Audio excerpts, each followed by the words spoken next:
Добрый день, уважаемые любители футбола! Мы рады приветствовать вас на нашем стадионе на матче чемпионата Республики Беларусь по футболу среди женских команд. Сегодня на поле встречаются футбольный клуб АБФФ ВУ-19 и футбольный клуб Минск. Главные тренеры определили следующие стартовые составы. Состав команды АБФФ ВУ-19. Номер 22 Толстая Мария, вратарь. Номер 2 Кунцевич Анастасия. Капитан команды номер 3 Хиба Елизавета. Номер 4 Якусик Евгения. Номер 7 Нестукович Татьяна. Номер 9 Домин Яна. Номер 10 Ковалевич Карина. Номер 13 Егрезова Анастасия. Номер 14 Маркова Дарья. Номер 16 Чинкина Мария. Номер 17 Лапко Елизавета. Игроки запаса. Номер 1 Залетова Анна, вратарь. Номер 12 Мацкевич Алиса, вратарь. Номер 5 Грузинская Анна. Номер 8 Острейка Полина. Номер 11 Помченко Татьяна. Номер 20 Макейчик Дарья. Номер 23 Хорошевич Анастасия. Главный тренер клуба Владимир Жиндиков. Состав команды футбольного клуба Минск. Номер 1 Жаманакова Мария, вратарь. Номер 7 Сас Анна, капитан команды. Номер 9 Куч Армиса. Номер 11 Капитанович Селма. Номер 14 Марчик Виктория. Номер 17 Осмыкович Наталья. Номер 18 Оту Речина Идиан. Номер 23 Побегайла Анастасия. Номер 25 Эви Анон. Номер 44 Богдан Валерий. Номер 99 Купичная Ксения. Запасные игроки футбольного клуба Минск. Номер 12 Малаева Полина, вратарь. Номер 2 Асаулова Ульяна. Номер 4 Кашинская Анна. Номер 5 Шерешалец Татьяна. Номер 13 Бакум Диана. Номер 16 Суровцева Милана. Номер 21 Станкевич Карина. Главный тренер футбольного клуба Минск Андрей Пышник. Сегодняшний матч обслуживает следующая бригада судей. Главный судья Виталий Полторжицкий. Первый помощник судьи Николай Прокоренко. Второй помощник судьи Анна Наливайко. Четвертый судья Евгений Отрохов. Инспектор матча Николай Пырев.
Решил вознестись над смертным.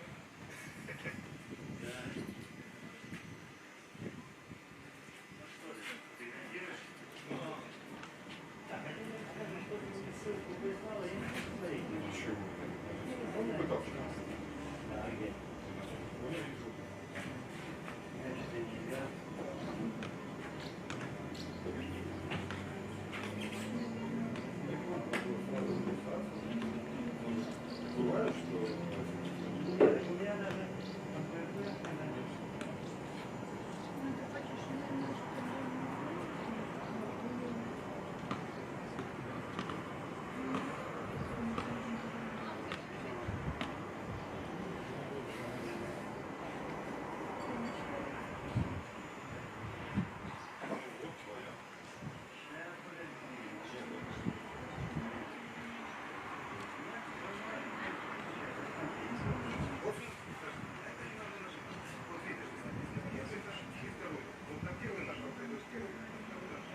Ну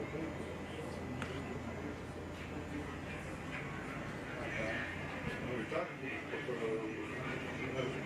повороты крана. Нет, повороты крана. Ну вот. Я не знаю, как у меня вот это. Да, вот. Повороты крана. Повернуть.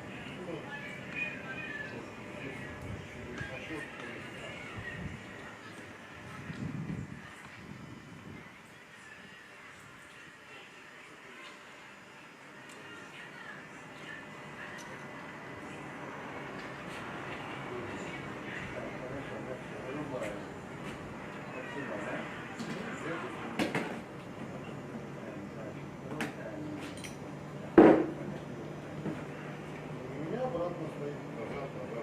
Обычно, конечно, назад. Чем-то назад.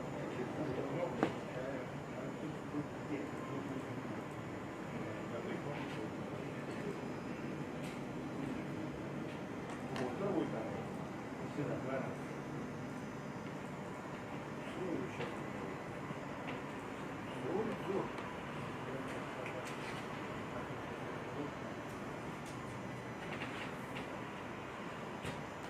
Дома на компьютере.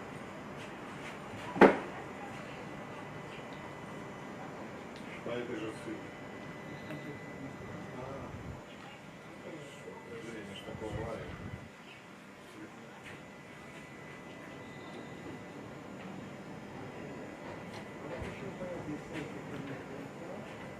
А это просто вот как, а это ссылка просто как картинки идет, это к этому тайму.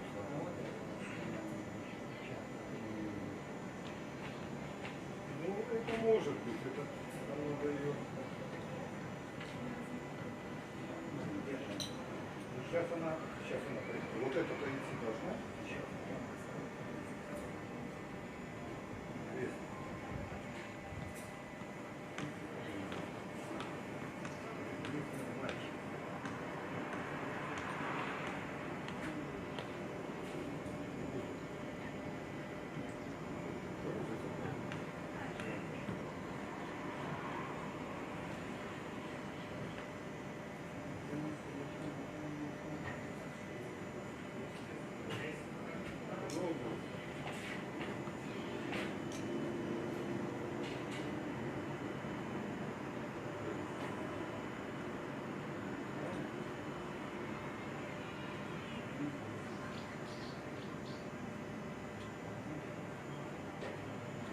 Там будут трансляции.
Внимание болельщиков и участников матча. Звучит государственный гимн Республики Беларусь.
Добрый день всем любителям футбола. Сегодня у нас уже 16-й тур чемпионата Беларуси среди женских команд высшей лиги. И сегодня футбольный клуб «Минск» на стадионе «Трактор» принимает футбольный клуб АБФФ Women U19. Для вас эту встречу прокомментирую я, комментатор Алексей Куныш. Давайте сразу, чтобы уже не отвлекаться во время игры на представление составов, я сейчас их вам продиктую, они на ваших экранах.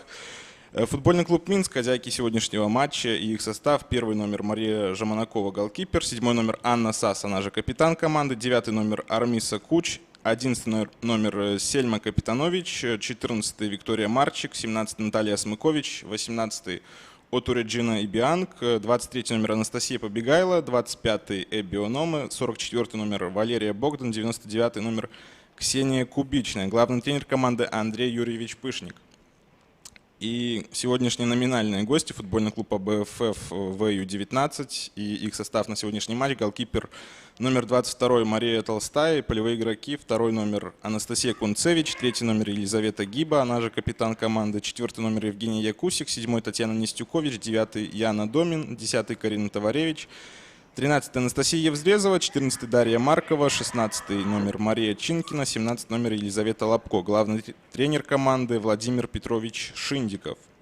Судейская бригада сегодняшнего матча: главный судья Виталий Полторжицкий, помощники судьи Николай Прохоренко и Анна Наливайко, четвертый судья Евгений Отрохов, судейский инспектор Николай Пыреев. У нас уже игра стартовала, видим, что Минск первый развел матч, и уже можем смотреть футбол. Вот видим, что Валерия Богдан мяч получает, пасует на нигерийского легионера, это была Реджина. Здесь уже видим, сразу же Минск мчится в атаку, неплохо Армиса Кучи, уже в штрафной можно бить, прострел, удар и уже гол на первой минуте. У нас Минск открывает счет на 23-й секунде, мяч уже попал в сетку ворот и отличилась у нас Наталья Смыкович. Поздравляем Наталью с этим взятием ворот, Минск уже впереди 1-0, вот так вот все быстро у нас начинается. Для Натальи Смыкович этот гол уже становится 13-м в этом сезоне. Между прочим, она же оформила хет-трик в первом матче между этими командами в этом сезоне. Игра была в 7-м туре, Минск победил 7-0. Обязательно к этой встрече немножко вернемся попозже. Сейчас же будем смотреть футбол, как АБФФ будет пытаться отвечать футбольному клубу Минск на это очень быстрое взятие ворот. Получает мяч Оту, отдает на Эбби Ономы. Да, неплохие эти нигерийские легионерки футбольного клуба Минск. Валерия Богдан с мячом. Не ошибается передача Валерия. И видим, что уже, но все-таки подхват мяча был за футбольным клубом Минск. И здесь уже Смыкович, пас в штрафную. И здесь все-таки получается у игроков АБФФ мяч отобрать. Подбор мяча за Ксенией Кубичной. Ксения вернулась в футбольный клуб Минск. Обязательно также поговорим о трансляции о Ксении. Наталья Смыкович. Пас дальше на фланг. Здесь уже Виктория Марчик подключается. Пас на Аню Сас. Та падает. Все-таки без нарушений правил. Мяч отобран. И АБФФ уже мчится к чужим воротам. Хотя видим, что тяжело пока перейти середину поля. Аут будет в пользу АБФФ.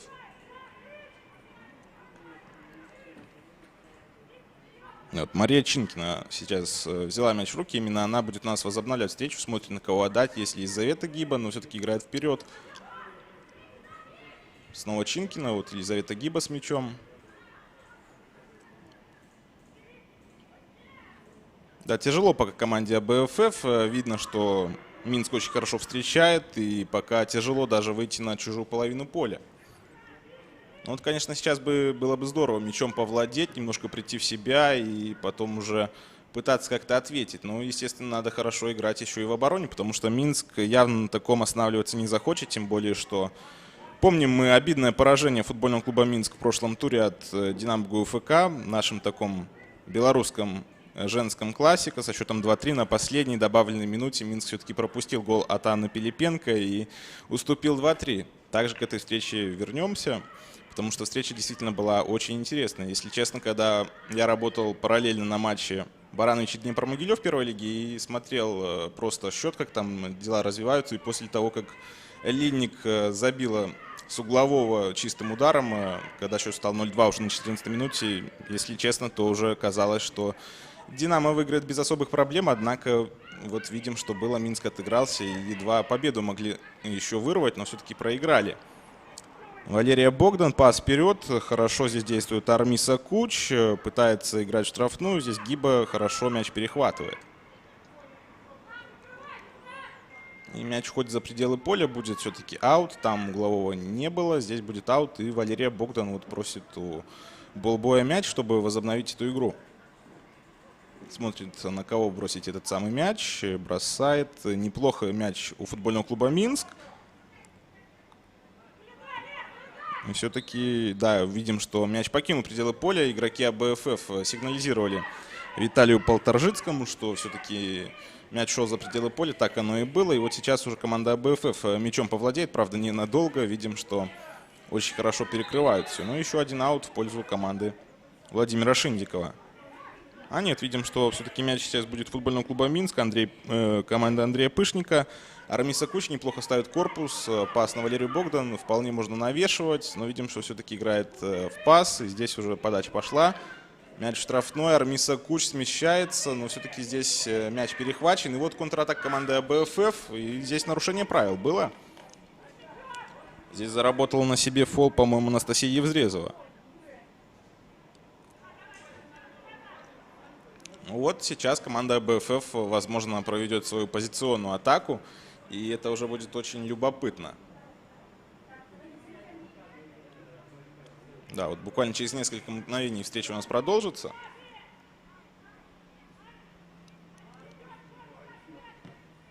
Неплохой заброс на фланг. Но очень хорошо играет Анна Сас и мяч отбирает. Здесь есть уже открывание партнерок. Видим, что загрузила она туда ближе к штрафной площади, но здесь хорошо действует Мария Толстая. Да, разумеется, что и Мария Толстая, и Елизавета Гиба, и Елизавета Лобко, они пришли в аренду. Видим, что удар у нас состоялся тем временем неплохой, и Мария Толстая на месте.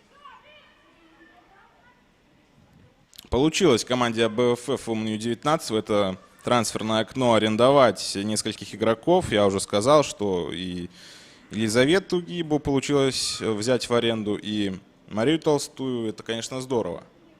И Карину Товаревич также из футбольного клуба Минск. Ну, действительно, эти девушки в прошлом сезоне, если вы помните, все играли в команде АБФФ до 19 лет. И когда подвернулась возможность Владимиру Шиндикову снова их взять, то, конечно же, Владимир Петрович согласился. И это действительно хорошо, потому что и Елизавета Гиба, и Мария Толстая не всегда попадали в основной состав футбольного клуба Минск. Даже Карина Товаревич также, поэтому это, конечно, здорово, то, что они будут играть сейчас больше, получать игровую практику, потому что все-таки за ними наше будущее, будущее белорусского женского футбола. Я думаю, что вполне в следующем сезоне и Гиба, и Толстая, и Товаревич, даже Елизавета Лобко смогут уже играть в основном составе своих команд. Опасный момент, и видим, что Армиса Куч, это такой вот удар получился, но все-таки такой интересный по траектории мяч полетел, и все-таки он в поле остался.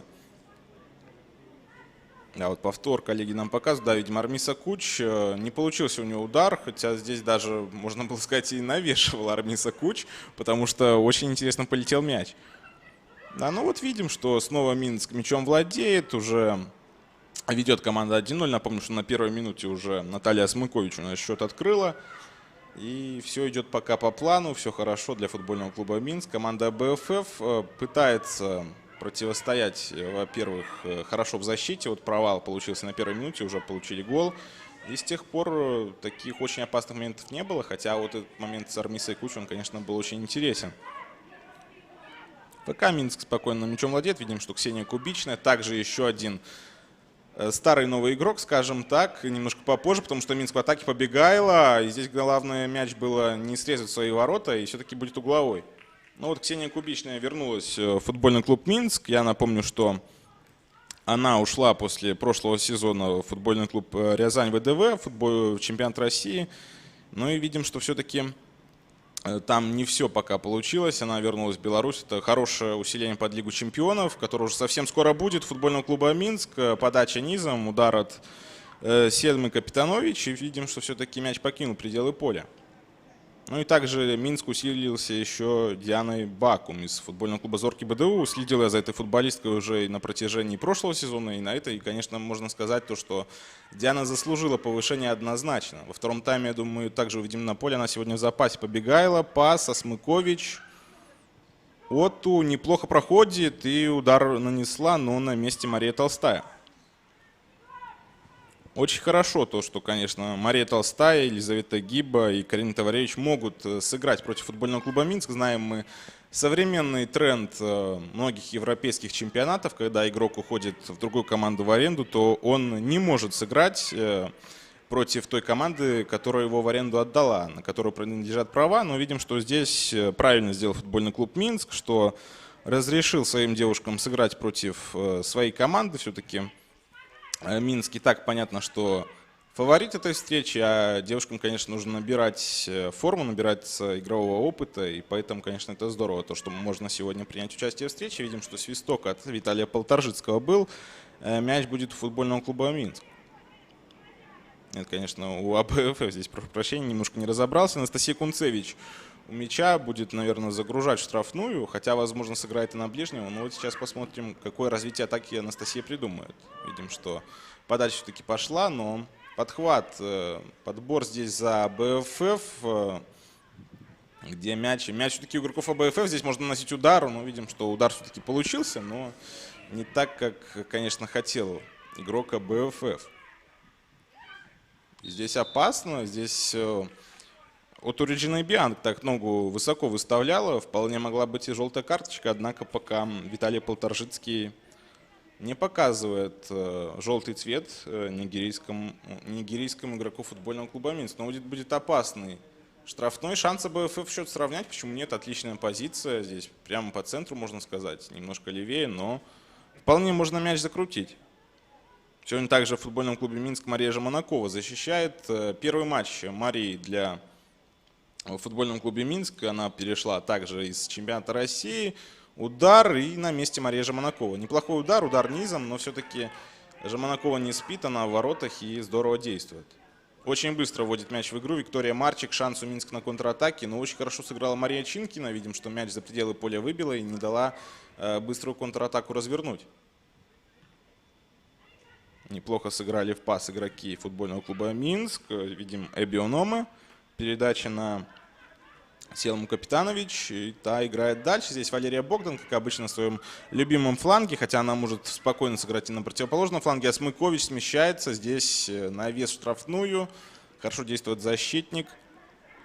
И подбор за игроком АБФ. Да, красивая форма у команды АБФ, но вот эти номера белые, они порой сливаются и очень плохо различить того или иного игрока, но ничего страшного. Видим, что неплохо АБФ мчится вперед и все-таки мяч покидает пределы поля. Стоит отметить то, что номинальные хозяева сегодняшнего матча должна быть команда АБФ Умню-19, потому что в первом круге именно футбольный клуб «Минск» дома принимал команду АБФ. И сегодня, по логике, должен АБФ играть дома, однако играет дома футбольный клуб «Минск». Дело вот в чем, мне очень сильно помогла Елизавета Гиба, капитан команды АБФ Умню-19. Пообщался я с ней буквально сегодня с утра и спросил у Елизаветы, а в чем дело, почему футбольный клуб «Минск» сегодня как бы играет дома, если должен быть на выезде. Но Елизавета мне сказала то, что футбольный клуб «Минск» попросил перенести матч на их поле, то есть на стадион «Трактор», чтобы сегодня была возможность сыграть на траве, а не на синтетике. Поэтому, конечно, это очень важно. Когда плюс 30, то играть на синтетике – это просто ужасно.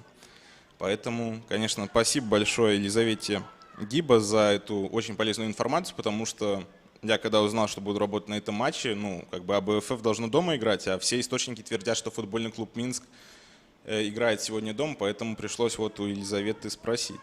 Елизавета мило мне ответила, молодец, удачи и в игре, удачи команде АБФ. Также пожелаем удачи футбольному клубу «Минск». Мы за красивый футбол. Подача.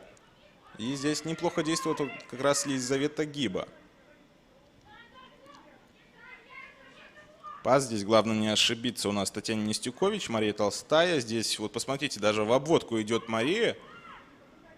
Нестюкович так немножко мяч вперед выбила, но подбор остается за футбольным клубом «Минск». Здорово Валерия Богдан мяч перехватила, ну а сейчас уже с мячом Виктория Марчик. Оту. И здесь удар все-таки будет. Нет. Здесь, видим, хорошо действует команда АБФ, мяч выбивает. Но вот, в принципе, АБФ неплохо обороняется. За исключением вот того эпизода на первой минуте, на 20-й секунде даже, по-моему, на 24-й секунде мяч уже пересек линию ворот. В принципе, у команды АБФ все достаточно неплохо в обороне. Впереди пока не все получается, потому что тяжеловато, но обороняться команда умеет. Ну вот видим, несчастный случай случился уже на первой минуте. Здесь неплохо накрутила Капитанович двух соперниц. Марчик, пас на Нюсас, проходит передача, удар, у нас хороший удар и отличный сейв. Мария Толстой, она переводит мяч на угловой. Вот футбольный клуб Минск был сейчас близок для того, чтобы удвоить свой перевес, однако видим, что Мария Толстая очень хорошо в воротах сейчас действовала. Угловой отправляется подавать Анастасия Побегайла. Хороший сезон и у Побегайла получается, у многих в футбольном клубе Минск. Также есть девушки из АБФ, у которых сезон получается очень неплохой. Еще очень много матчей впереди. У футбольного клуба Минск будет и Лига чемпионов. Там, конечно, будем переживать за нашу команду. Напомню, что футбольный клуб Минск в Лиге чемпионов сыграет с Русенборгом. Первый матч в Норвегию придется лететь. Именно в Норвегии матч состоится. Поэтому, конечно, лучше бы, конечно, у нас, чтобы девушки чувствовали себя как дома. Дома сыграть всегда приятнее. Но ничего страшного, съездим в Норвегию. Зато будем надеяться, что все-таки победим. Асмыкович. Неплохо в обороне действует Кунцевич. А это Гиба мяч уже выносит. Видим, что подбор за футбольным клубом Минском, по-моему, 95% подборов остается за горожанками. Пока тяжело впереди АБФ, тяжело цепляться. Здесь 9-й номер Яна Домин. Команда АБФ пытается очень серьезно напрягать оборону футбольного клуба Минск, но не получается пока. Здесь Асмыкович с разворота бьет и здорово принимает на себя мяч. Игрок команды АБФ не рассмотрел, кто это был. Здесь удар и хороша Мария Толстая.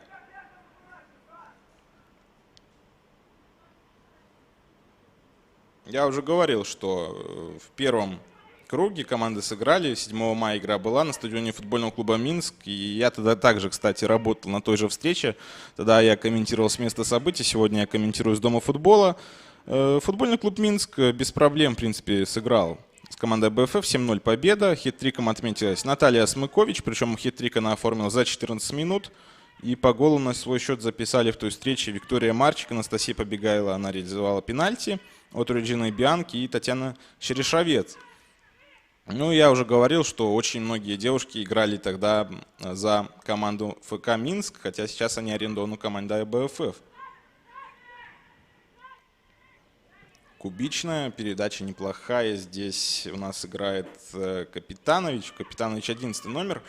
Новички также футбольного клуба Минск. Капитанович и Куч, и Кубичную, которую я уже вспоминал, Бакум в запасе. Конечно, неплохо Минск усилился под Еврокубки. Здесь надо забивать. И посмотрите, не забивают у нас Армиса Куч. Очень хорошо действует Мария Толстая. Пока, мне кажется, лучший игрок команды АБФ.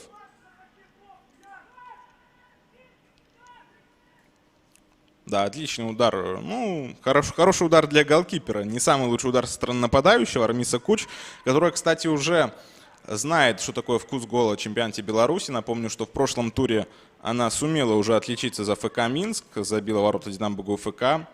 Команда все-таки Пышника проиграла со счетом 2-3. Очень обидное поражение. На мой взгляд, самое обидное поражение за последние несколько лет. На последней минуте, на последней добавленной минуте, там все-таки Анна Пилипенко забила и принесла победу команде «Динамо».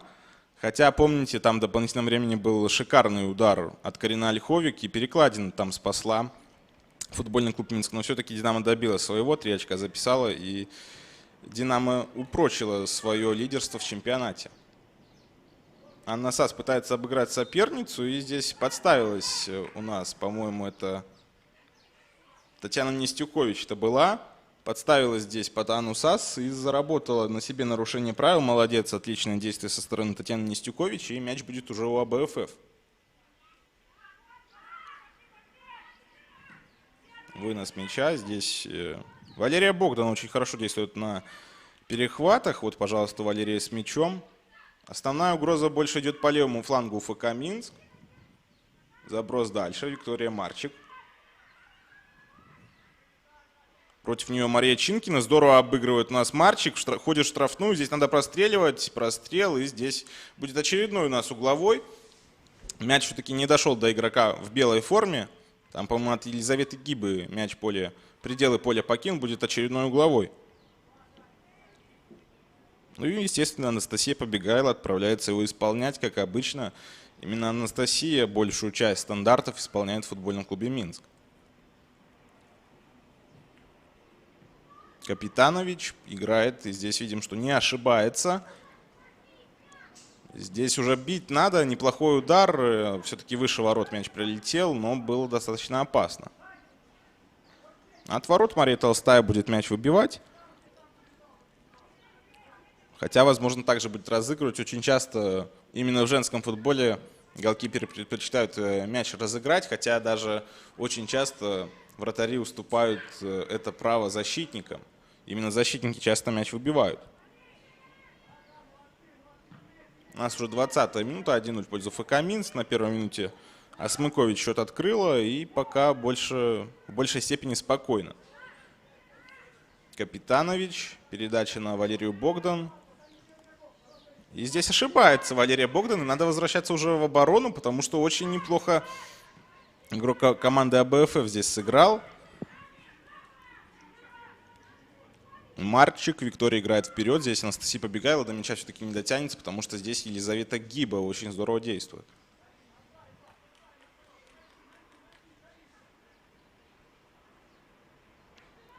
Аут-аут в пользу футбольного клуба Минск. С мячом Ксения Кубичная. И видим, что снова мяч у нас покидает пределы поля. Очередной аут в пользу футбольного клуба Минск. Мяч будет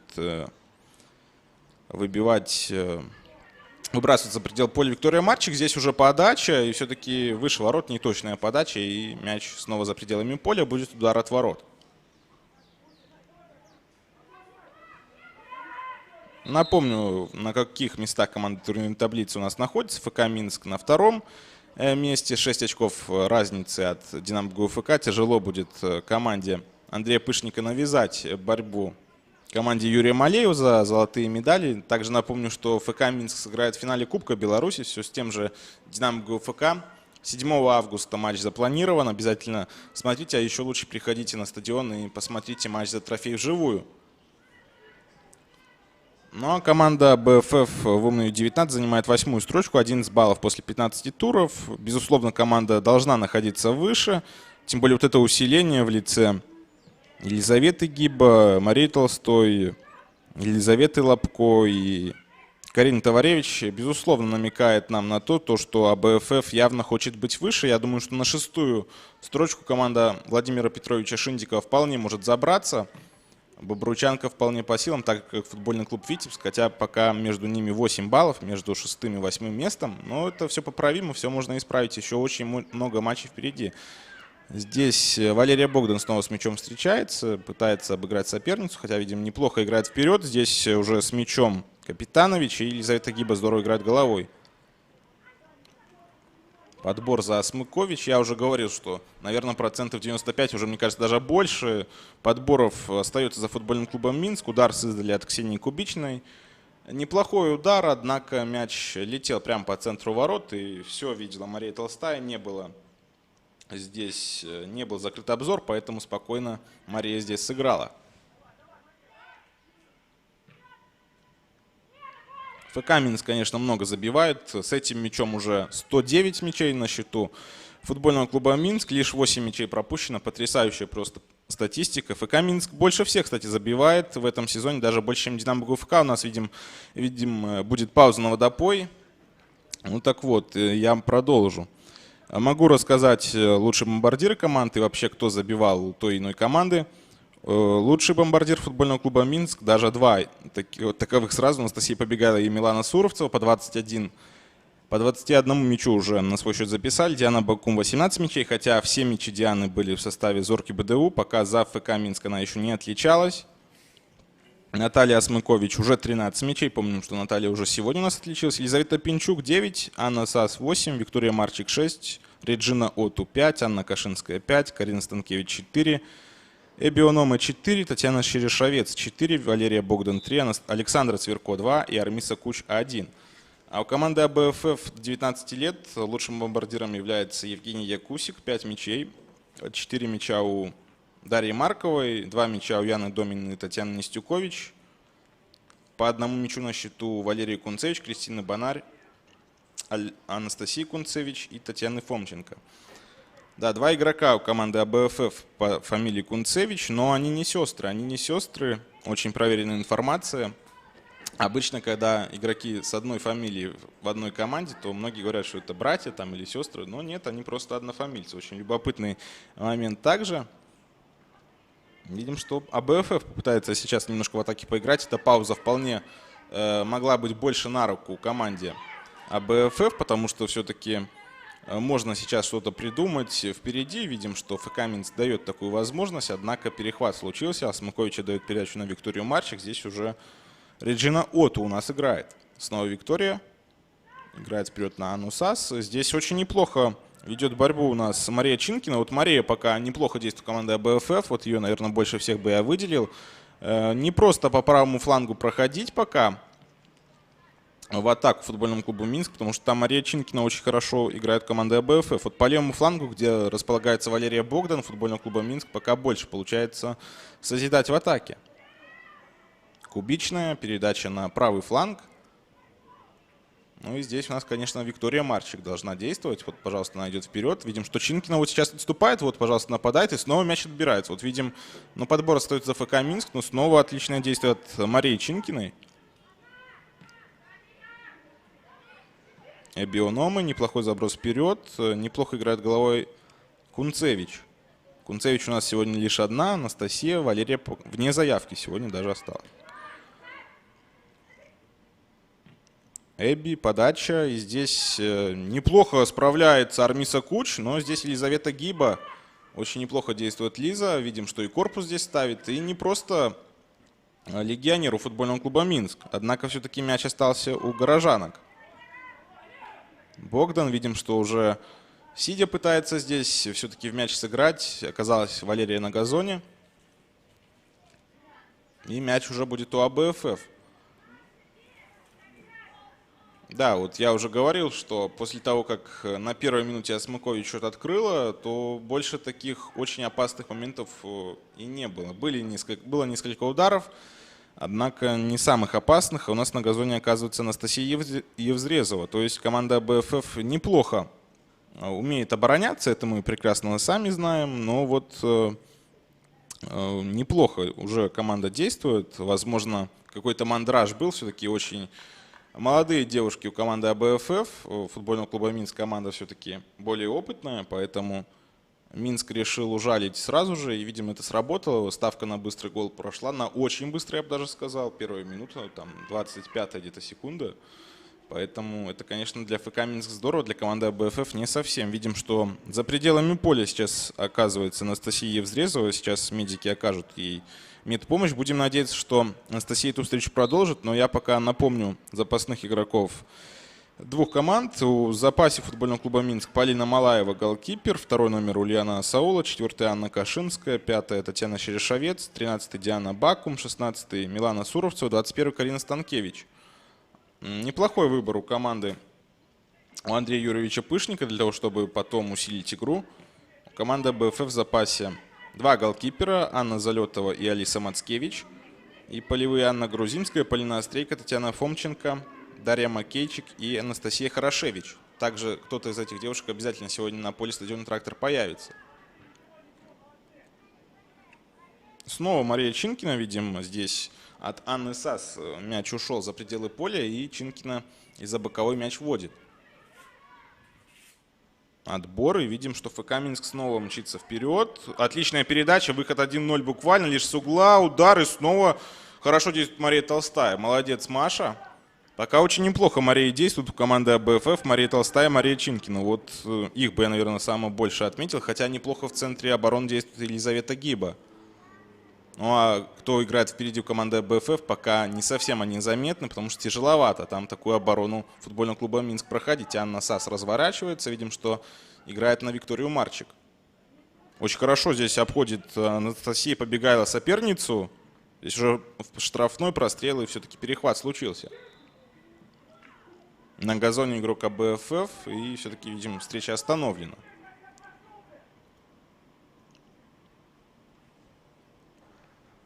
Это, по-моему, Яна Домин у нас на газоне оказалась.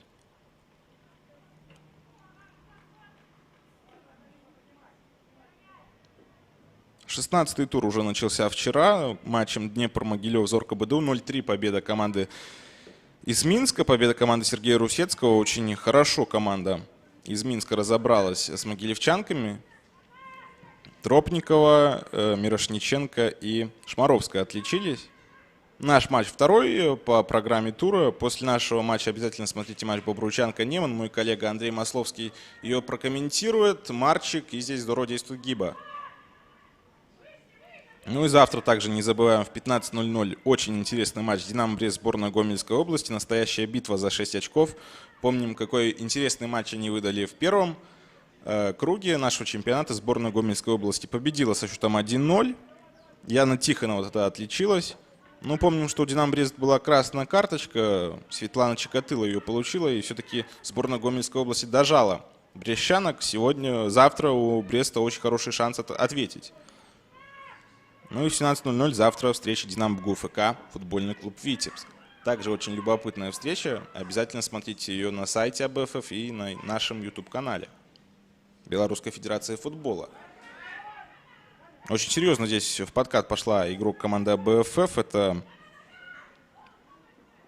по-моему, Яна Домин была, если я не ошибся. Возможно, потому что очень тяжело различать номера на игровых футболках команды АБФФ. Там пошла жестко игрок в синей форме в подкат. И видим, ну, это уже не столь важно, потому что видим, что будет угловой.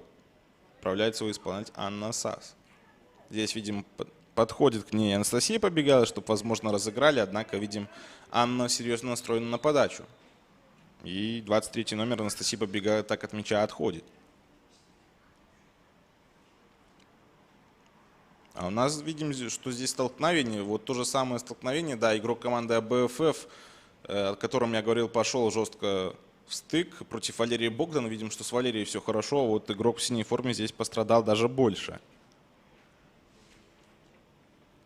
Конечно, все это неприятно, но я думаю, что все будет с игроком нормально. Видим, что здесь даже помогает игрок футбольного клуба «Минск» покинуть пределы поля игроку АБФФ. Вот это, конечно, здорово. Это настоящее футбольное уважение на футбольном поле. Ну и вот сейчас уже будет готова у нас игра продолжиться. АБФФ пока подействует в меньшинстве, хотя вот сейчас, да, замена произошла. Покидает поле у нас Анастасия Евзрезова, это она была. Ей сейчас будут оказывать помощь. Будем надеяться, что все нормально с ней будет. И Татьяна Фомченко в игру вступила. Подача на ближнюю штангу, удар. Очень неплохой момент футбольного клуба «Минск», однако все-таки это не гол. Так, конечно, немножко и мы отвлеклись, и игроки отвлеклись на эту замену. И очень здорово Анна Сас разыграла этот угловой на ближнюю штангу. И удар все же получился, но мимо ворот мяч пролетел.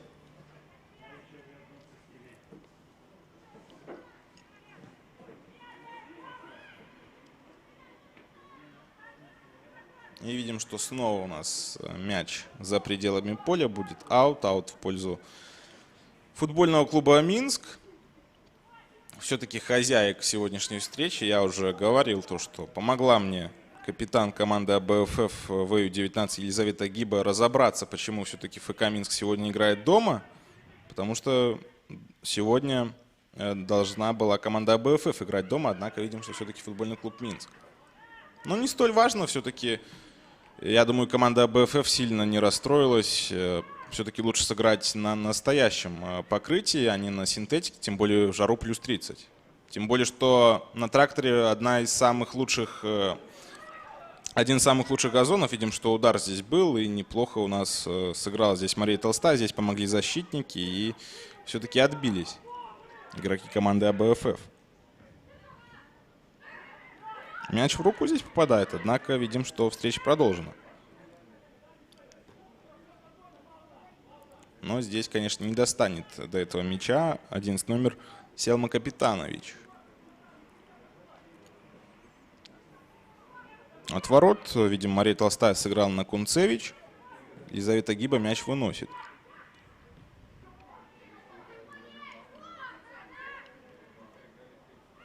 Так, Капитанович. Пас. И здесь все-таки очень здорово здесь сыграл игрок команды АБФФ. И видим, что не дал пройти дальше своей сопернице. Марчик будет, наверное, навешивать. Так и есть. Виктория подача. Удар от Татьяны. Нет, от Натальи Смыкович. И видим, что мимо ворот. ФК Минск действует спокойно, их все устраивает, команда 1-0 выигрывает, хотя я думаю, что и Андрей Пышник, и вполне возможно сами девушки рассчитывали, что будет немножко попроще, однако очень серьезное сопротивление у команды АБФФ сегодня. Неплохо команда Шиндикова пока действует, я уже говорил, что если бы Минск не забил на той самой первой минуте, то вполне возможно нули бы сейчас были у нас на табло, однако 1-0.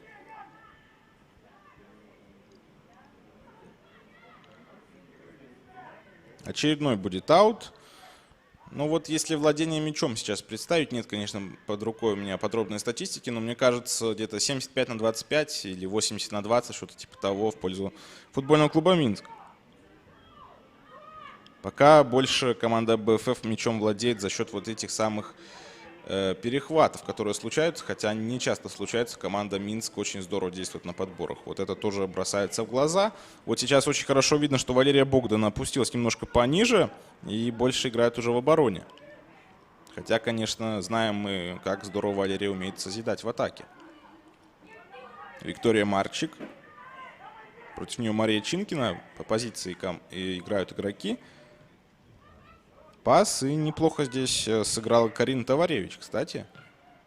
Удар, и все-таки это не гол. Здесь уже вполне могло показаться, что мяч залетит в ворота, однако нет. Все-таки мяч пролетел мимо ворот, и пока счет на табло сохраняется. 1-0 в пользу футбольного клуба Минск. Анна Сас отправляется подавать этот самый угловой. Видим, что левый фланг Анна Сас подает, правый фланг подает угловые Анастасия Побегайла. Хорошая подача уже на дальнюю штангу. И здесь надо делать счет 2-0, так и есть. И забивает нас Ксения Кубичная. Поздравляем мы Ксению с таким шикарным дебютом. Снова она забивает футболки футбольного клуба Минск. Я напомню, что она вернулась в футбольный клуб Минск из команды Рязань ВДВ. И видим, сразу же в первой встрече она забивает. Прошлый сезон, конечно, у Ксении был потрясающим. 20 матчей, 5 забитых мячей. Очень хорошо для игрока с такой позиции. Она все-таки не нападающая. И видим, что не забыла она, как забивать мячи. Видим, что Ксения Кубичная у нас снова отличается уже в сезоне 2021. Поздравляем Ксению с этим взятием ворот. И 2-0 в пользу футбольного клуба Минск. Очень важный мяч, безусловно. Если бы 1-0 счет остался до перерыва, вот если так немножко пофантазировать, вполне возможно, ФК Минск бы немножко и занервничал. Потому что все-таки, я думаю, они настраивались на более легкий поединок. Хотя, я думаю, никакой недооценки соперника и близко не было. Можно сказать, что играют свои против своих. Да? Я имею в виду, что очень много игроков в АБФФ, кто арендован футбольным клубом Минск. И вот видим, что Минск снова мяч перехватывает. Валерия Богдана дает передачу на Оту. Видим, та играет вперед. Здесь отрабатывает Анна Сас. Играет на Викторию Марчик. Они очень похожи даже внешне. Тяжело их различить, но номера, конечно, у них разные. Плюс у Анны капитанская повязка. Минск штрафной. И здесь на подборе снова ФК Минск. Это у нас Оту. И здесь неплохо команда АБФФ обороняется. Очень узким блоком. Подача, надо замыкать. Хорошо играет Елизавета Гиба. Не перестану я хвалить Елизавету Гибу, потому что все-таки играет очень здорово она в центре обороны. Очень здорово снимает и вверх, и головой здорово умеет сыграть. Елизавета, конечно, это наше будущее. Я вот сам недавно общался с Михаилом Вергиенко, я думаю, он в представлениях не нуждается. И вот, кстати, недавно, и еще было дело, 7 мая, когда Минск АБФФ играли на Маяковке, мы так очень мило побеседовали. И он говорит, что тяжело команде АБФФ играть впереди, особенно во втором тайме. Там, напомню, что Елизавета Гиба во втором тайме вышла на футбольное поле, она тогда играла за ФК Минск. И говорит, ну, Гиба — это настоящая машина в центре защиты. Для своего возраста, разумеется. Елизавета 2004 года рождения. Еще самая лучшая жизнь у нее в футболе впереди. Но, говорит, это настоящая просто машина, и видно, как тяжело команде АБФФ проходить ее. Поэтому, раз уж даже Михаил Вергиенко такое говорит, то что уж можно даже не сомневаться, то, что действительно так и есть. У нас будет очередной аут, и видим, что даже здесь, нет, все-таки видим, что аут будет. Действительно, Виктория Марчик мяч отбрасывает, просто так мяч не покидал пределы поля. Я подумал, что, возможно, какой-то штрафной все-таки будет, но нет. Первое впечатление было не обманчивое. Видим, что аут, и АБФФ вот очень недалеко от ворот Марии Жаманаковой. Да, напомню, что Жаманакова сегодня защищает ворота футбольного клуба «Минск». В прошлой встрече, да и весь сезон, можно сказать, защищала ворота Полина Малаева. Однако, видим, более опытный голкипер пришел в ФК Минск из российского чемпионата. Также Мария Жаманакова выступала за футбольный клуб «Рязань ВДВ», где играла и Ксения Кубичная. Так что под Еврокубки, конечно, усилился Минск неплохо. Возможно, кто-то придет еще.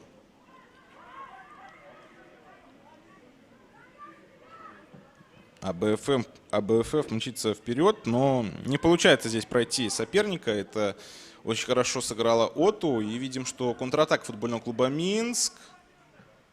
Удар, здесь даже то ли удар, то ли прострел. Удар все-таки это больше похоже на удар. Но все-таки было понятно, что тяжело с такой позиции будет отличиться. И здесь хорошо сыграла Мария Толстая. Видим, что даже не отбила, а мяч зафиксировала. Вот Мария Толстая очень хорошо водит мяч. Это бросается в глаза. Видим, что очень точно, ну, очень часто она, практически всегда, мне кажется, 9 раз из 10 это точно, очень правильно вводит мяч в игру на своего игрока. На газоне у нас оказалась Осмыкович, но встреча продолжена, потому что ФК Минск мячом владеет. А вот здесь перехват, и, ну, вот поднимается Осмыкович, поэтому встреча не остановлена. Эбби играет на центрального защитника, здесь Ксения Кубичная располагается.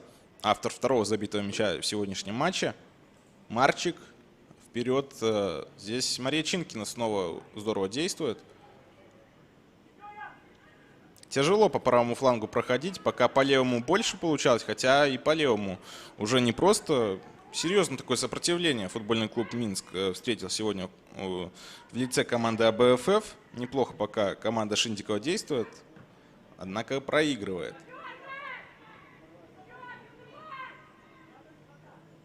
Специально сейчас взял паузу, посмотреть, где у кого все-таки мяч окажется. Он у ФК Минск оказывается. И здесь Богдан. Здесь уже в штрафную. И надо бить. Анна Сас удар. И здесь надо было фиксировать, добить. И 3-0. 3-0 в пользу футбольного клуба «Минск». Мария Толстая. Ну не надо себя винить за такое. Все-таки не лучшим образом действовала Мария. Видимо, отбила мяч. Пыталась зафиксировать, отбила. Все-таки дали здесь на добивании сыграть игроку команды АБФФ. Отличилась у нас Армиса Куч. Во второй игре подряд отличается у нас Армиса Куч. Хорошее усиление. И, конечно, поздравляем и 9-го номера с этим взятием ворот. Но здесь еще раз обращусь к Марии Толстой, что не стоит себя винить за то, что не получилось мяч зафиксировать. Возможно, все-таки надо было сразу отбивать его. Но вот видим, что попыталась она зафиксировать. Он так прыгнул и, видимо, отскочил к игроку футбольного клуба «Минск». И там все-таки защитницы дали добить этот мяч в ворота. 3-0. Богдан и Валерий ошибаются здесь в передаче. Мяч в ворота футбольного клуба АБФФ. Ну, вот часто я провожу параллели с матчем их в первом круге, там 7-0, Минск победил, после первого тайма счет уже был 6-0, и там уже все было, в принципе, понятно. Здесь пока 3-0, серьезнее команда АБФФ настроена, ну и посильнее все-таки команда АБФФ сегодня смотрится, даже по именам я уже говорил, кто команду Владимира Петровича Шиндикова усилил, и, конечно, АБФФ с таким составом вполне может рассчитывать на вот 6-е место. Там, где сейчас Бобручанка располагается, именно 6-е место у команды АБФФ было в прошлом сезоне. Ну, знаем, что случилось с футбольным клубом Минск в этом межсезонье. И очень много игроков как раз перешли в футбольный клуб Минск из команды АБФФ. Вот Полина Малаева, Милана Суровцева, Анна Кашинская, Елизавета Гиба, Татьяна Черешовец, Ульяна Саула, Мария Толстая, да и другие. Вот всех и не перечислить. Просто именно они перешли в этом межсезонье в футбольный клуб Минск, хотя в прошлом сезоне здорово выступали за команду АБФФ. И здесь Минск уже идет на 4-й мяч, однако здорово уже в обороне действуют игроки команды АБФФ. Подбор за Анной Сас. Навес в штрафную. Здесь все-таки с мячом встречается игрок команды АБФФ под удар. Хороший удар от Натальи Смыкович. И здесь все-таки уже мяч фиксирует Мария Толстая. Очень хорошо сейчас для голкипера, тем более для такого молодого голкипера, как Мария, почувствовать в себе уверенность, где-то потащить какой-то очень серьезный удар. Все-таки я думаю, что Мария будет часто вспоминать этот третий пропущенный мяч, поэтому, конечно, надо пару хороших сейвов сделать, чтобы немножко смягчить эту пилюлю. Снова Минск мчится вперед, Анна Сас. И видим, что все-таки АБФФ мяч отбирает, молодцы. Но вот подбор за футбольным клубом Минск остается. Хороший заброс на левый фланг. Кунцевич, Анастасия Кунцевич, второй номер, очень хорошо действует. Я еще помню, в первом круге я уже часто рассказывал. Так, удар, неплохо. Здесь в штангу даже мяч попал после удара Анастасии Побегайло. Ну и вот в матче первого круга между этими командами я очень много хвалил Анастасию Кунцевич, но она действительно не ошибалась практически никогда. И где-то на минуте 70-й я начал очень сильно хвалить Анастасию Кунцевич. И вот как только похвалил, она стала ошибаться. И 7-й мяч, кстати, забили из-за ошибки Анастасии. Я, естественно, потом перед ней извинился. Потому что все-таки не буду я, наверное, больше сильно никого хвалить, потому что вот можно сглазить, да. Но у нас уже, видимо, основное время первого тайма подошло к своему завершению. 1 минуту нам еще стоит футбол смотреть. 3-0 в пользу футбольного клуба Минск. Все, в принципе, по делу. Все так, как, наверное, и должно было быть. Хотя команда АБФФ неплохо абсолютно действует. Было бы очень интереснее посмотреть, как они в атаке сегодня сыграют. Пока ни одного удара, наверное. Но удар со штрафного можно вспомнить. Там удар все-таки был. Здесь игра рукой у нас зафиксирована. Удар со штрафного был, а больше-то ударов по воротам Марии Жаманаковой мы не видели.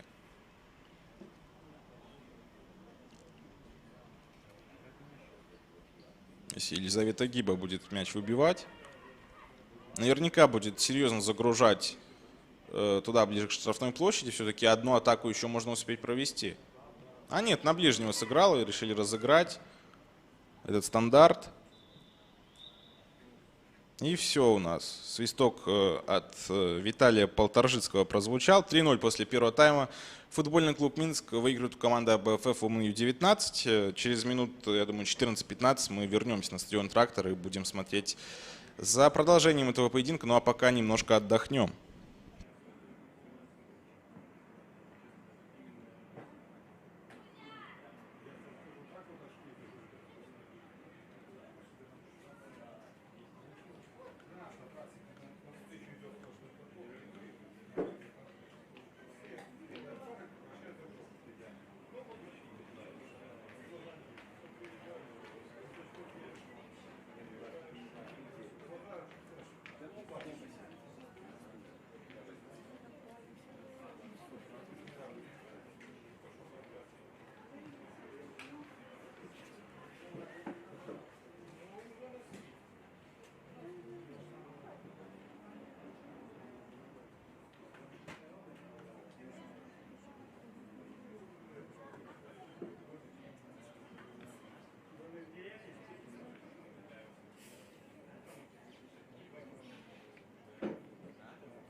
Сейчас мне сказали, что на неделю.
Мы возвращаемся на стадион «Трактор», где буквально через несколько секунд стартует уже второй тайм матча футбольный клуб «Минск» команда АБФФ. В УМ-19 видим, что замену команды футбольного клуба «Минск» покидает поле Наталья Смыкович, и на поле появляется Милана Суровцева. Очень интересная замена. Ну и пожелаем удачи Милане. Ну и видим, что встреча уже вновь стартовала. Стартовал второй тайм, и я представлю вам стартовые составы команд, чтобы, естественно, вы знали, кто у нас на поле сегодня играет. С ФК «Минск» начну. Первый номер голкипер Мария Жаманакова, 7 номер Анна Сас, 9 Армиса Куч, 14 Виктория Марчик, 11 номер еще Сельма Капитанович, 16 номер Милана Суровцева, 18 Оту Реджина Бианг, 23 номер Анастасия Побегайла, 25 Эбби Онома, 44 номер Валерия Богдан, 99 Ксения Кубичная. И здесь у нас пенальти. Видим, что вовремя я завершил представление стартового состава. Главного тренера не назвал, Андрей Пышник. Сегодня главный тренер футбольного клуба «Минск», как и обычно в этом сезоне. Пенальти на себе заработала, по-моему, Армиса Куч. Сфалила, кстати, Елизавета Гиба. И пенальти отправляется исполнять у нас Анна Сас. Анна Сас против Марии Толстой. Здорово эти девушки друг друга знают. Еще совсем недавно в этом сезоне играли за одну команду. Анна против Марии. Смотрим. Хороший разбег, удар. И видим, что даже практически не дернулся голкипер. И Анна Сас делает счет 4-0. 4-0 в пользу футбольного клуба «Минск» на 47-й минуте матча. Уверенно Анна Сас реализовала пенальти и сделала счет 4-0. Для Анны Сас этот мяч уже 9-й в этом сезоне. Хорошая статистика у Анны, так же, как и у всего футбольного клуба «Минск». Ну и команда АБФФ 19 лет и их состав на сегодняшний матч. 22 номер Мария Толстая в воротах. 2 номер Анастасия Кунцевич, 3 Елизавета Гиба, 4 Евгений Якусик, 7 номер Татьяна Нестюкович, 9 номер Яна Домин, 10 Карина Товаревич. Анастасия Евзрезова, 13 номер, поле уже покинула. Вместо нее на поле вышла Татьяна Фомченко. Эта замена была еще в первом тайме. 14 номер Дарья Маркова, 16 номер Мария Чинкина, 17 номер Елизавета Лапко. Главный тренер команды Владимир Петрович Шиндиков. Судейская бригада, главный судья Виталий Полторжицкий, помощники судей Николай Прохоренко и Анна Наливайко, 4-й судья Евгений Отрохов, судейский инспектор Николай Пыреев. Ваш комментатор Алексей Куныш. Видим, что Суровцева уже в штрафной площади. И неплохо здесь сыграла Анастасия Кунцевич, и мяч все-таки немножко команда БФФ выбила. Видим, здесь Кубичная возвращается, отдает мяч на голкипера, на Марию Жаманакову. Ну и видим, что очередную позиционную атаку футбольного клуба «Минск» мы сейчас будем наблюдать. Марчик. Неплохо действует Виктория. На Милану Суровцеву играет. Суровцева пас. Здесь Анна Сас с мячом встречается. Против нее действует... Так, неважно. Здесь опасный момент может быть. И на 5-й гол заходил футбольный клуб «Минск». Хороший удар получился у Сельмы Капитанович. Однако мяч попал в перекладину и потом все-таки ушел за пределы поля. Хороший момент был, чтобы сделать счет 5-0. Однако пока цифры на табло сохраняются. Елизавета Гиба мяч выносит.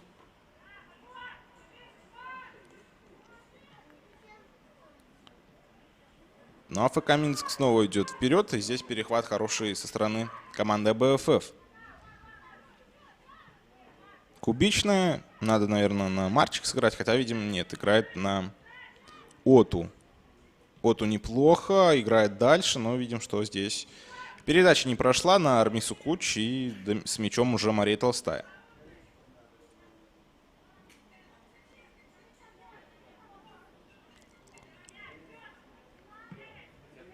Мария Толстая, видим, что взяла 22 номер. В запасе еще БФФ 2 хороших голкипера, 2 молодых и очень 2 талантливых голкипера. Это Анна Залетова, номер 1, и Алиса Мацкевич, номер 12. Я видел в деле и ту девушку, и вторую. И действительно очень талантливые голкиперы. Мне кажется, действительно в будущем будут основными голкиперами нашей национальной сборной. Есть Виктория Марчик. Я уже говорил в первом тайме, что очень много кто перешел в этом межсезонье из команды АБФФ в футбольный клуб «Минск». Там добрая полкоманда перешла. Мы видим, что некоторые сейчас вернулись в аренду. Здесь можно забивать. Хороший удар от Анны Сас, но все-таки выше ворот. Хотя уже пустой угол был перед Аней, но все-таки не получилось у нее мяч в ворота отправить.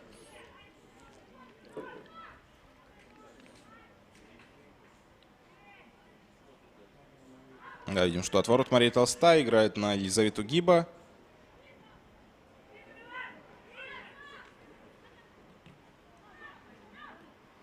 Достала здесь Ани Сас, но она встречу продолжит. И видим, что Минск владеет мячом. Все спокойно, все как, в принципе, мы и предполагали. Кубичная. Пас Виктория Марчик. Играет вперед. Милана Суровцева.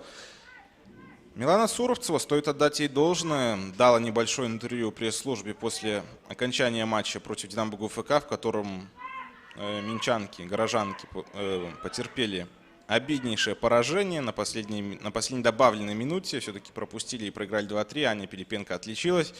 И Милана Суровцева не отказала в интервью местной пресс-службе. И дала небольшое интервью, сказала, что мы будем биться до конца. Ну, конечно, так и нужно. Все-таки не все потеряно. Еще 6 очков вполне можно отыграть. Хотя будет сделать это очень-очень непросто. Здесь нужно аккуратнее играть Марии Толстой. Но я напомню, что ФК Минск еще и в Еврокубках уже совсем скоро будет стартовать. 18 августа предстоит сыграть с Русенбургом норвежским. Матч будет в Норвегии.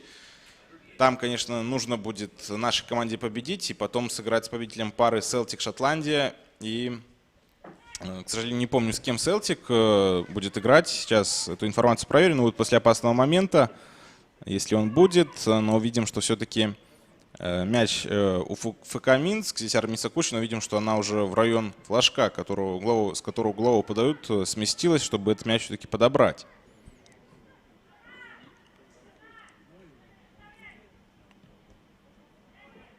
И очередная атака футбольного клуба Минск. Побегайла. Анастасия смещается ближе к центру. Хороший удар и очень хороший сейв от голкипера. Еще один удар, но мимо ворот. Вот ФК Минск все больше и больше уже старается атаковать, как и положено фавориту сегодняшнего матча. Селтик шотландский и Леванте испанская еще в нашей, так сказать, корзине. И вот нам надо обыграть Русенбург, футбольному клубу Минск надо обыграть команду из Норвегии, и тогда потом уже обыграть либо Леванте, либо Селтик. Конечно, тяжелые соперники. И лишь тогда мы выйдем во второй раунд квалификации Лиги Чемпионов.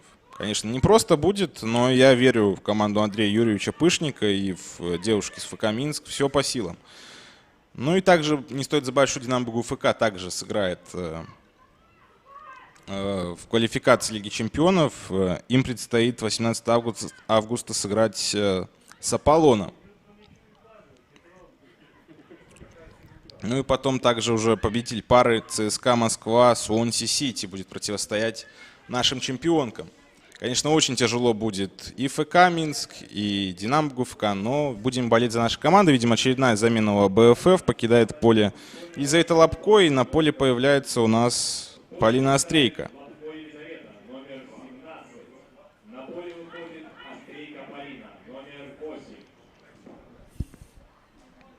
Да, не все получилось и у Елизаветы Лобко. Все-таки она больше к атаке должна была действовать. Но она и действовала, но против такой обороны, конечно, тяжело было что-то созидать. Кубичная играет на Викторию Марчик. Но теперь пасовки мы уже прекрасно можем и с закрытыми глазами сказать, кто в центре обороны или с края будет на кого отдавать передачу. Здесь уже все понятно. Побегайла, здорово отбирает под себя, но все-таки далеко мяч отпустила Анастасия. Перехват, АБФФ мчится вперед. Неплохая скорость у игрока АБФФ. Очень хорошо сейчас играла Татьяна Фомченко, однако все-таки мяч у нее отобрали абсолютно чисто. Анна Сас забрасывает мяч на фланг. Виктория Марчик.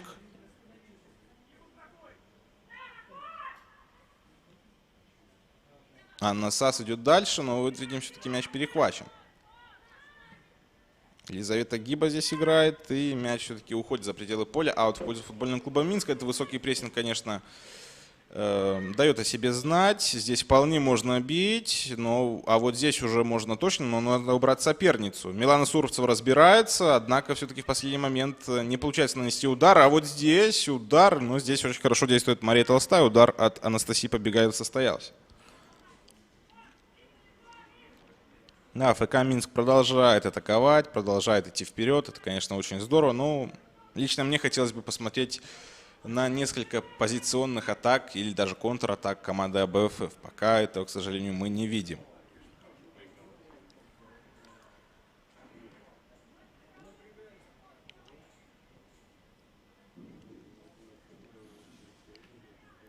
Так, и видим, что мяч будет футбольного клуба Минск. Валерия Богдан будет возобновлять эту встречу или все-таки отдаст мяч партнеру. Нет, все-таки сама играет на Реджину Оту. Здесь Ксения Кубичная. А вот сейчас уже Ксения дает пас на Викторию Марчик. Все, в принципе, как обычно. Здесь видим, что оба тренера на ногах, что Шиндиков, что Пышник. Оба в игре, хотя, конечно, для команды Андрея Пышника все складывается очень даже неплохо. Очень хорошо, 4-0 выигрывает у команды АБФФ его коллектив. Ну и команда Шиндикова. Хорошая команда. Я не первый раз работаю и на матчах футбольного клуба Минск, и на АБФФ. И АБФФ, вот что я комментировал, ни разу так уж не выглядел безнадежно. Очень неплохо действует. Понятно, что этих девушек не хватает на все 90 минут, но они очень талантливы. И при правильном развитии, безусловно, через пару лет попереходят в наши топ белорусские клубы, а то, возможно, также уедут и за рубеж.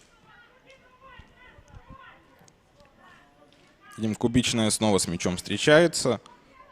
Я уже говорил, что мы знаем, не будем касаться, это не самая приятная тема, что случилось с футбольным клубом Минск в этом межсезонье. И очень много игроков перешло вот как раз из АБФФ. Футбольный клуб Минск я обязательно продолжу, но пока у нас замена и покидает поле Анастасия Побегайла. На поле появляется Диана Бакум. Диана Бакум также уже дебютировала за футбольный клуб Минск в прошлом туре в матче против Динамо ГУФК. Она также вышла на замену. Здесь рвется к воротам Армиса Куч, придерживает ее за футболку Гиба, однако она уходит, но видим, что все-таки до удара даже дело не дошло. И уже контратака АБФФ. Вот то, чего я очень ждал. Ну и что здесь? Здесь все-таки, видим, почищает здесь оборону Эбиономы, и мяч уже будет у футбольного клуба Минск.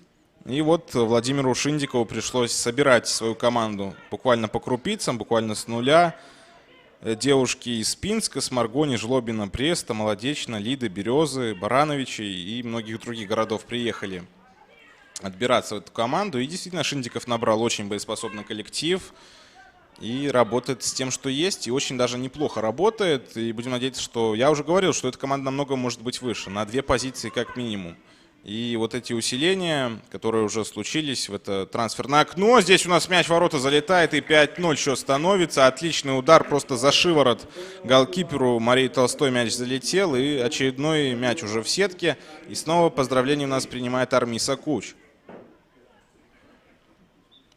Да, отличный удар. Видим, что не справилась с таким ударом здесь Мария Толстая.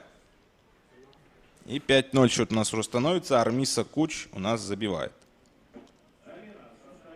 Хороший нападающий пришел в команду футбольного клуба Минск. И замена Анна Кашинская появляется на поле вместо Оту Реджины Бианг.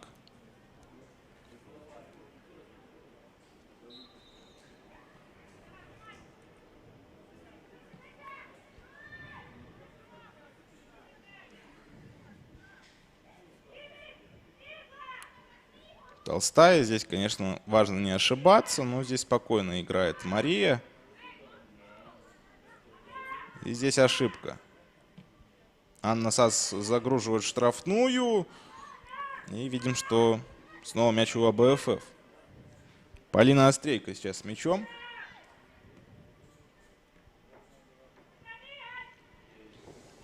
Анна Сас против двоих, и мяч у Ани остается.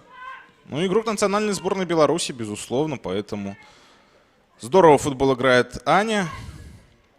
Здесь Минск снова у нас в атаке, снова Анна Сас. Передача напрашивалась на Анну Кашинскую. Кубичная вот как раз сейчас на Аню играет.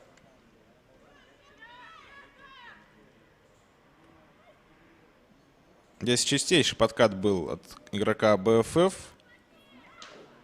Здесь у нас пострадала немножко Диана Бакум. Кашинская из-за боковой. Неплохо обвела соперницу. Это была Яна Домин. Здесь Острейка. Ну и все, мяч уже у футбольного клуба Минск. Снова Эбби Аномы. Передача на 11 номера. Это Капитанович. Виктория Марчик. Хорошо идет Вика. Здесь передачу на Анну Кашинскую напрашивается. Так и есть. Кашинская снова на Марчик. И не получается у Виктории. Здесь, возможно, надо было бить сразу же. Но передачу все-таки она отдала. Не подстроилась под этот мяч. И все-таки не получился нанести удар. Здесь назад. Здесь Ксения Кубичная. Перепас в центре поля. Очередную атаку футбольный клуб Минск пытается соорудить.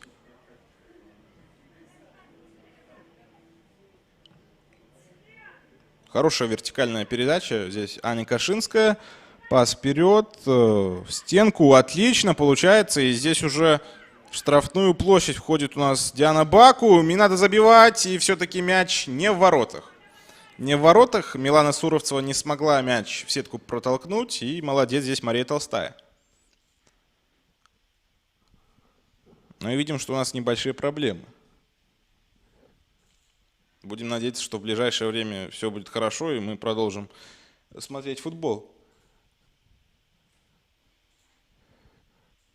Да, но я, к сожалению, вижу то же самое, что и вы. Будем надеяться, что в ближайшее время у нас что-то здесь пошло не по плану, небольшие технические неполадки. Я напомню, что я комментирую сегодня для вас эту встречу с Дома футбола, а не со стадиона «Трактор». Ну вот, видим, что бывают такие, к сожалению, проблемы, но, безусловно, будем смотреть футбол дальше, в этом нет никаких сомнений, просто сейчас сигнал у нас снова появится. Ну и пока напомню вам результаты расписания этого 16-го тура, я уже напоминал это в первом тайме, но вот пока такая незапланированная пауза, то я думаю, что можно еще раз вам напомнить. Вчера Днепр-Могилев, Зорко БДУ сыграли со счетом 0-3. 0-3 победа Зорки, Диана Шмаровская, Диана Тропникова и Ильяна Мирошниченко отличились. В 17:00 после нашего матча Бобруйчанка дома примет футбольный клуб «Неман». Андрей Масловский, мой коллега, прокомментирует для вас эту встречу. Завтра в 15:00 «Динамо Брест», сборная Гомельской области. Для меня этот матч, вот видим, что у нас уже все хорошо. Для меня этот матч просто на заглядение, как афиша. Битва за 6 очков, а то и за 12 очков, как уже говорят. Как модно сейчас говорить. И в 17:00 «Динамо ГУФК» против футбольного клуба «Витебск». А БФФ мчится вперед, Кашинская на газоне, но все в пределах правил. Здесь Виктория Марчик, так очень интересный мог фол сейчас получиться, однако видим, что судья не просвистел, хотя Виктория так немножко подставила ногу под соперницу, пыталась сфолить, однако мы видим, что все-таки фола не было. Пока не самый сложный матч для Виталия Полторжицкого, напомню, что это главный судья сегодняшней встречи. Не было таких жестких стыков и каких-то проблем, поэтому не самый сложный матч для главного рефери сегодняшнего поединка. А БФФ в атаке. Ну давайте же, девчонки, покажите тоже, что вы умеете играть в атаке. Удар, хороший удар, но все-таки выше ворот. Видим, что Мария Жаманакова, возможно, немножко сейчас понервничала. Ну а пока, конечно, хороший дебют получается у Ксении Кубичной, хотя мы знаем то, что она выступала за ФК Минск. Ну и для Марии Жаманаковой просто отличный дебют.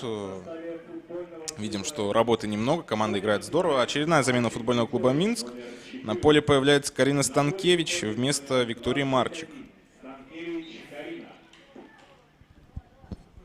Ну а Армиса Куч, которая перебралась в наш чемпионат, пока просто великолепно стартовала в нем. В первом матче сразу же гол, ворота чемпиона, ворота Динамо ГУФК. И сегодня уже дубль на ее счету. Отличный нападающий из зарубежья, хорошее приобретение. Она, да, из Черногории. Вот Сельма Капитанович, она из Боснии и Герцеговины, а Армиса Куч из Черногории. Мария Жаманакова из России, ну а Диана Бакум, это, конечно, Республика Беларусь уже. И Ксения Кубичная также. Видим, здесь было нарушение правил и будет штрафной. Отправляется вот Полина Острейко, да, это Полина. Подавать этот стандарт. Очень мне нравится, как Полина вошла в эту встречу. Действительно, ее можно отметить. И видим, что сейчас будет подавать. Вполне возможно, сейчас получится мяч забить. Неплохая подача. И видим, что все-таки мяч уходит так чуть подальше от ворот. И ФК Минск, естественно, мяч перехватывает.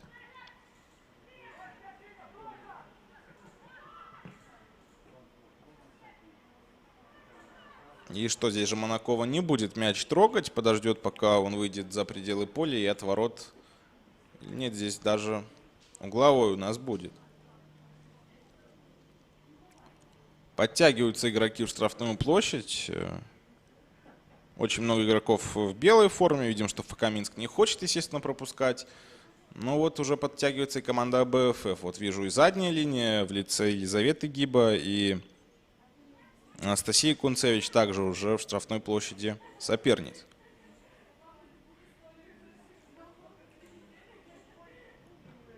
Подача. И где мяч? А мяч все-таки за пределами поля. Небольшое недопонимание здесь было, однако будет еще один угловой.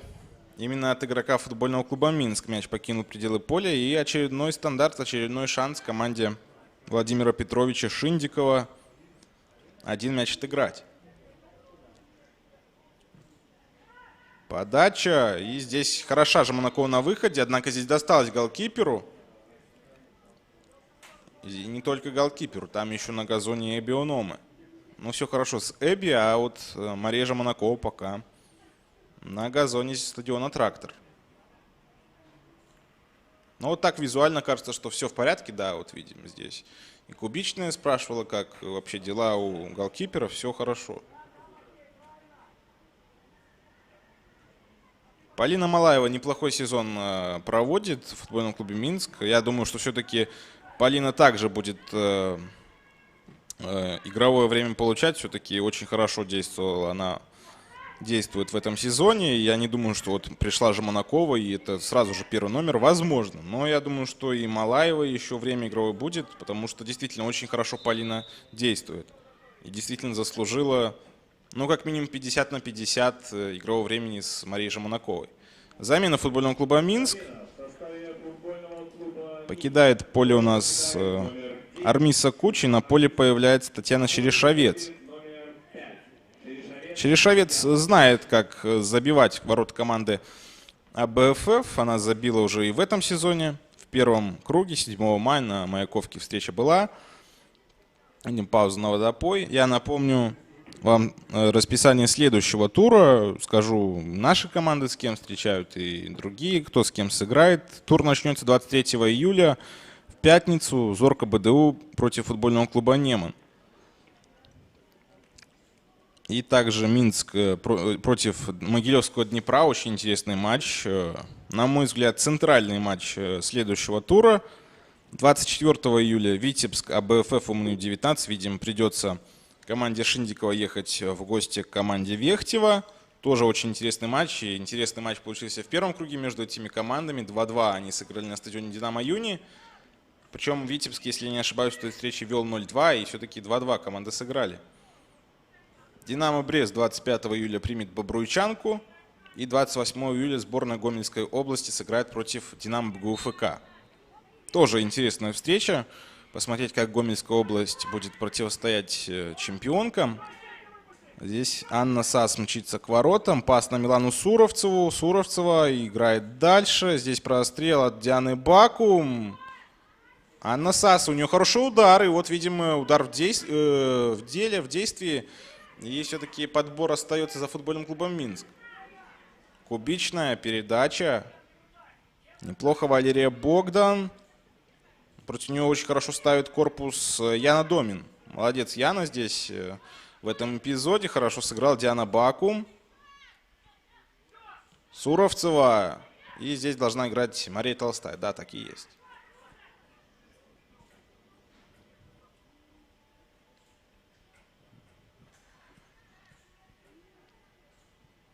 ФК Минск уже произвел все 5 замен. Сегодня мы на поле не увидим Ульяну Асаулу и Полину Малаеву. Они уже сегодня на поле не выйдут. ФК Минск мчится вперед, идет к воротам противника, и мяч забирает Мария Толстая. Но у команде АБФФ еще есть замены. 2 замены было, в запасе остаются 2 голкипера: Анна Залетова и Алиса Мацкевич, Анастасия Хорошевич, Анна Грузинская. Острейка и Фомченко на поле уже появились. Так что Шиндиков вполне может еще игру усилить. Кубичная. И на голкипера, на Марию Жаманакову. Это было бы интересно, чтобы узнать у Марии Жаманаковой мнение вообще о нашем чемпионате. Я думаю, что местная пресс-служба футбольного клуба Минск обязательно побеседует с новичками. И они расскажут, каково им играть в нашей стране, расскажут, как им наш чемпионат. Это всегда любопытно, интересно послушать мнение новых игроков. Разумеется, что по стилю игры чемпионат России он более быстрый. Российская премьер-лига, там и соперники посерьезнее, чем у нас. Но у нас тоже достаточно неплохой уровень, как по мне, лично мое мнение, в женском футболе. Поэтому будем надеяться, что женский футбол будет развиваться. И федерации футбола говорили, что будут развивать женский футбол. Это, конечно, хорошо. Вот я вспоминаю, где-то лет 10 назад говорили, что женский хоккей в нашей стране также будет развиваться. Здесь видим столкновение Жаманаковой и Фомченко было, однако все нормально с футболистками. И вот я помню, что где-то лет 10 назад примерно говорили, что женский хоккей в Беларуси будут очень серьезно развивать, однако эта затея обернулась провалом, ничего не было создано. Были созданы несколько клубов, но не более того. А вот женский футбол действительно развивается у нас очень неплохо. Будем надеяться, что будет развиваться и в дальнейшем. Да, не сомневаемся, что так и будет. Ну и, конечно, будем ждать достойного выступления от нашей женской сборной и основной, там квалификация к чемпионату мира, и от команды до 19 лет, до 17 лет. Пока товарищеские матчи команды играют и играют успешно, это, безусловно, здорово. Поэтому будем болеть, будем переживать за команду и Юрия Малеева, и Шиндикова Владимира, и, конечно же, Марины Лис. Я напомню, что она тренирует команду до 17 лет. Там тоже есть уже свои звездочки, та же Валентина Капункина из Могилевского Днепра, Валерия Барбаренко. Это вообще такой уникум, действительно. Я общался, когда был в Могилеве, с многими сотрудниками Днепра, и говорят, что Валерия Барбаренко — это действительно талантище просто. И действительно, когда видишь в игре Валерию Барбаренко, то удивляешься, как в 16 лет можно уже так играть. Так уверенно, так по-взрослому. Это, конечно же, все очень здорово. И да и Валентина Капункина, да и остальные там очень неплохо действуют, поэтому наши звездочки есть. Будем надеяться, что в будущем они уедут в мировые чемпионаты, в европейские чемпионаты и будут уже на стадионах Европы показывать свой потенциал. Мы даже только будем рады.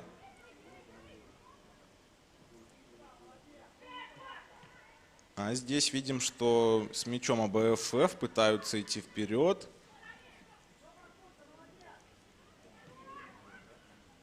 ФК Минск в атаке. Анна Сас разворачивается. Хорошая передача на Валерию Богдан. Валерия может и пробить, и пыталась на это сделать, но выстрел был заблокирован. Угловой очередной будет. Очень много угловых, причем радует то, что и АБФФ угловые подавала, то есть действительно угроза есть, угроза воротам соперника. Это, конечно, прекрасно, потому что хотелось бы, чтобы обе команды играли более-менее на равных. Кубичная. Удар, и здесь уже видим, что очень хорошо Мария Толстая читала этот эпизод, читала этот удар, потому что помним, как забила ей 4-й мяч Анна Сас, за шиворот ей мяч отправила, нет, даже это не Анна Сас, это, по-моему, Армиса Куч отличилась, ну это не столь важно, да, но помним, как Мария Толстая немножко чуть далековато вышла из ворот и получила мяч себе за спину. Сейчас видим, что буквально на линии очень хорошо сыграла Мария Толстая, а АБФФ мчится вперед. Елизавета Гиба, передача и неточная. Хотя прошла очень хорошо Елизавета. И очередной раз скажу спасибо большое Елизавете Гиба, то, что помогла мне сегодня разобраться почему играет сегодня Минск дома, потому что все-таки АБФФ должны были принимать гостей. Но, однако, футбольный клуб Минск сыграл дома, и это, конечно, здорово. Лучше играть не на синтетике, а на натуральном покрытии. Поэтому еще раз спасибо тебе большое, Елизавета Гиба, что помогла с этим разобраться. А здесь видим перехват мяча, кубичная.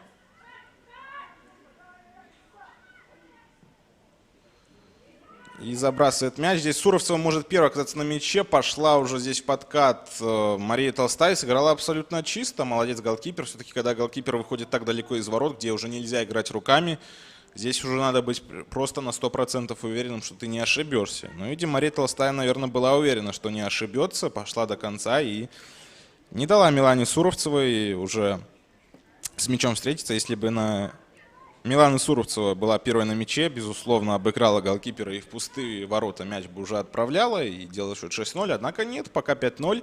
И молодец Мария Толстая. Но то АБФФ в EU-19 можно отметить несколько игроков. Неплохие матчи на самом деле проводят многие футболистки. И голкипер неплохо действует, там, за исключением нескольких эпизодов. И даже и линия защиты неплохая, там, где Анастасия Кунцевич и Елизавета Гиба вполне неплохо действуют. Ну, здесь понятно, что Минск фаворит, они свои дежурные 5 мячей забьют кому угодно, наверное, кроме Динамо БГУФК. Ну, есть, конечно, сопротивление, и серьезное сопротивление в лице Немана. Помним, как они в полуфинале Кубка зарубились, и лишь по пенальти Минск прошел финал Кубка. И все-таки сыграет 7 августа против Динамо БГУФК, и Днепр может серьезную конкуренцию оказать, да и Бобруйчанка тоже, и Витебск тоже, а АБФФ У-19 мы видим, что в принципе команда играет неплохо здесь сегодня также. Разве что Гомельская область и Брестская Динамо, там пока дела у этих девушек похуже, однако, ну, лично я в них верю и думаю, что в этом сезоне уже вряд ли, может что-то получится, но вот за сезон вполне можно тренироваться и в следующем сезоне выдать уже сезон более хороший. Все-таки надо верить во все команды, как бы они ни выступали. И вот завтра Динамо Брест, Гомельская область, жду с большим нетерпением этой встречи. И в любом случае кто-то очки уже наберет, и хотелось бы, чтобы все команды были уже с очками. Пока лишь Брестская Динамо очков не имеет, хотя вот в том матче, вспоминаю первый круг, где Гомельская область победила 1-0. Динамо Брест, Яна Тихонова тогда отличилась. Но Динамо Брест, кстати, по игре было более лучше смотрелось, более активно не играли, но победила. Гол у нас случается, вот 6-0, вот я говорил, увлекся, видимо, все-таки гол у нас получился. По-моему, Милана Суровцева отличилась. Да, такие есть, Милана Суровцева принимает поздравления. И счет у нас уже становится 6-0. На 78-й минуте матча уже 6-й мяч в сетке ворот Марии Толстой. Ну так вот, и в той встрече там мне больше понравилось, кстати, Динамо Брест, а не сборная Гомельской области. Они с первых минут брестчанки как-то начали более активно играть, но все-таки помним то удаление Светланы Чикатыло и все-таки гол Яны Тихоновой. И как радовалась команда Гомельской области. Но вот завтра команде Нине Жуковой вполне можно должок вернуть и сравняться уже со своим главным конкурентом в турнирной таблице. Вот посмотрим, кто все-таки завтра окажется сильнее. У нас сегодня Минск сильнее, это уже 100%, можно сказать, победа от них никуда не денется, однако счет пока неизвестен. 7-0 было 7 мая на стадионе ФК Минск по улице Маяковского. Посмотрим, что сегодня будет на стадионе Трактор. Вполне возможно, такой же результат мы с вами увидим. ФК Минск стоит забить лишь 1 мяч. Но я думаю, это будет делать непросто. Все-таки АБФФ неплохо действует в обороне. Как бы парадоксально это ни звучало, но и голкиперу, за исключением, наверное, 3-го мяча и 5-го, вопросов нет. 3-го и 4-го все-таки там пенальти было. Там Анна Сас отличилась. Но вот если так смотреть, то вполне неплохо команды действуют. И Минску не так уж легко все дается. Кубичная передача вперед. Здесь Анна Сас. Карина Станкевич, снова Аня Сас, и видим перехват, но подбор за ФК Минском остается. Милана Суровцева, передача Валерия Богдан, подача. И здесь можно забивать. Нет, удар состоялся, удар от 11 номера. Это Селма Капитанович, но все-таки мимо ворот.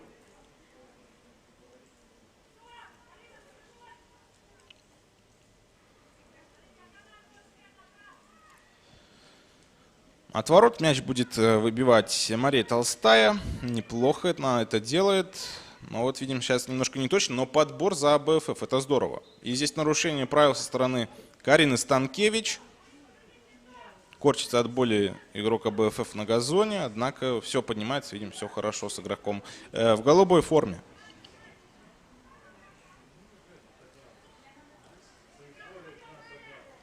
Гиба. Кстати, еще у Елизаветы я уточнил, склоняется ли фамилия, потому что это очень важно.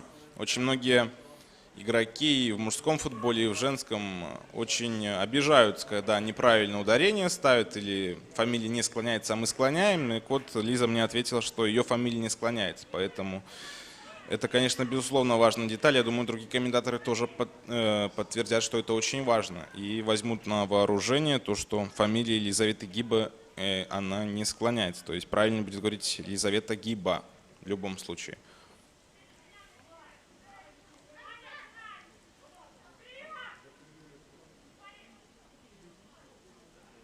Так, мяч у футбольного клуба Минск. Бежит здесь Анна Сас.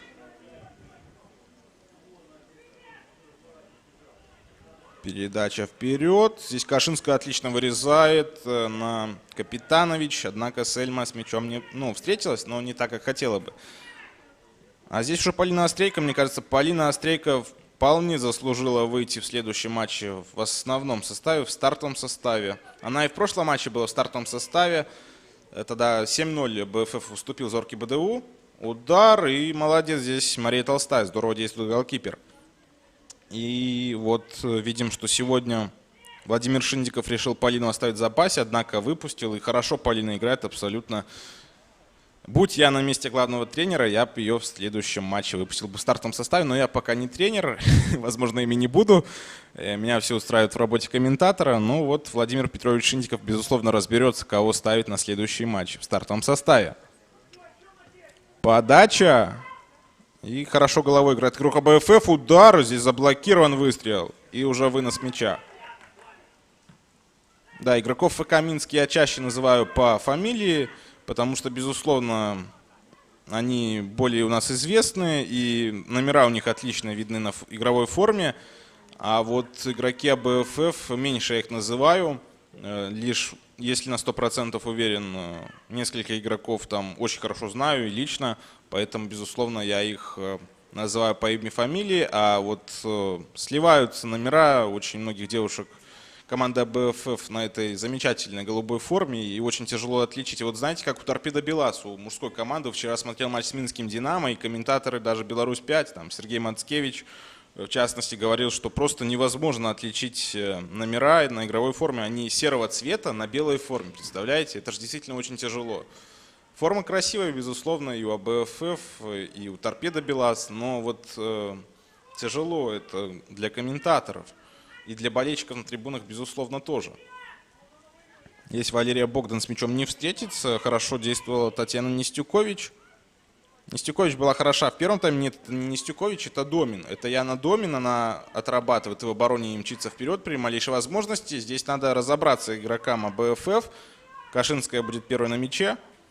А, видимо, она решила мяч за поле выпустить.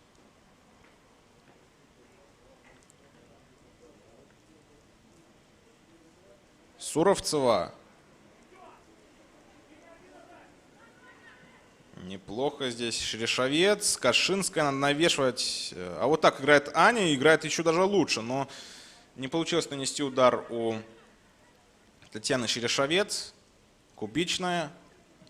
Сегодня вне заявки футбольного клуба Минск осталась Елизавета Пинчук, которая также хорошо играет в этом сезоне. 9 забитых мячей на счету Елизаветы.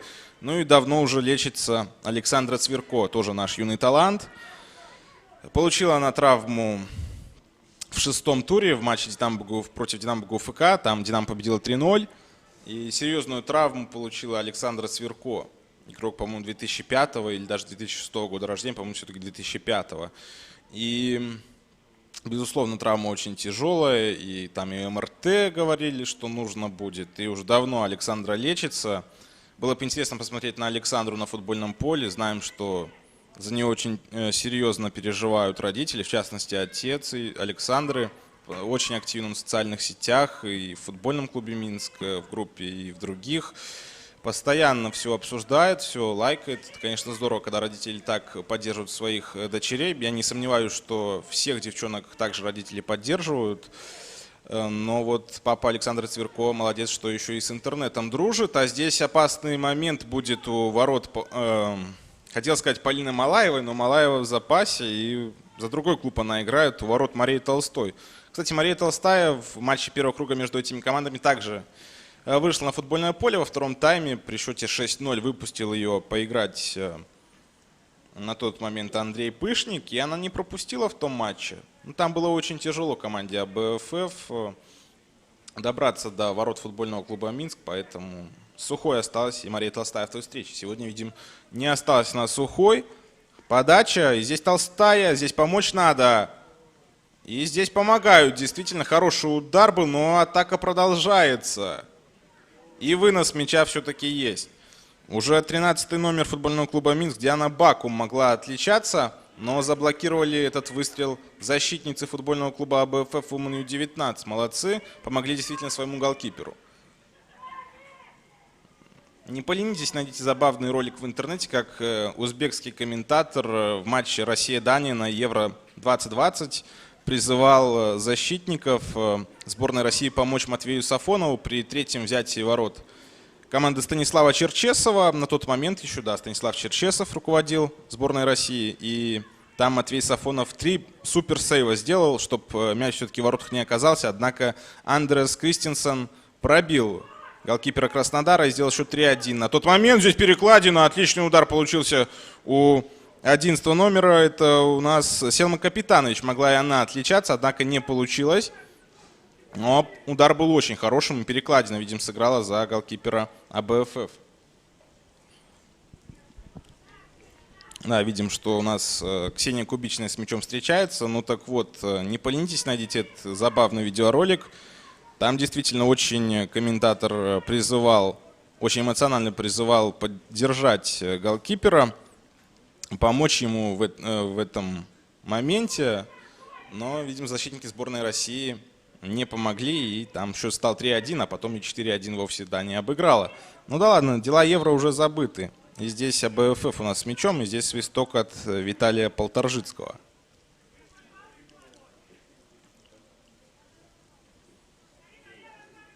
Да, видим, что Владимир Петрович Шиндиков больше замен у команды АБФФ не производит, хотя у него есть еще такая возможность, но видим, что не видит, наверное, за счет кого можно игру усилить. Главный тренер команды АБФФ до 19 лет.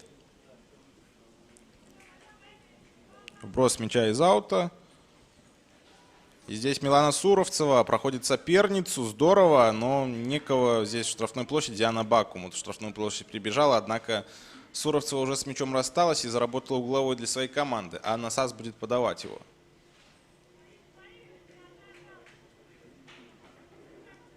Подтягиваются защитники в штрафную площадь. Видим, и Кубичная здесь прибежала, и Кашинская. Высокие игроки, безусловно. Напомню, что Кубичная как раз таки с углового сделал счет 2-0. Хорошая подача на ближнюю штангу.